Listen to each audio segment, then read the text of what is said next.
कसं असतं ना सोनाली, आयुष्य हे बुद्धिबळाच्या पटासारखं आहे.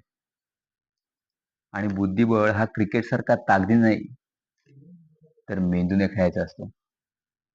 आपल्या जगात अनेक माणसं वेगवेगळ्या मुखवटा घालून तयार असतात. त्यांचा खरा चेहरा हा आपल्याला कधी कळत नाही.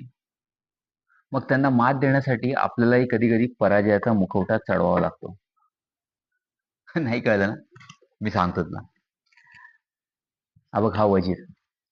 या वजिराला एक घर मागे नेलं म्हणजे पराजय होत नाही, तर ती समोरच्या व्यक्तीला मात देण्यासाठी आखलेली एक योजना असते. त्या दिवशी खालच्या कोर्टात आहे ना, मी माझी ताकद पणाला लावलीच नव्हती. त्यामुळे समोरचा शत्रू गाफील होता. पण जेव्हा हायकोर्टात माझे सगळे मुद्दे ताकद समोर आले ना, तेव्हा तो डगमगला. आणि मी जिंकलो. चेकमेट.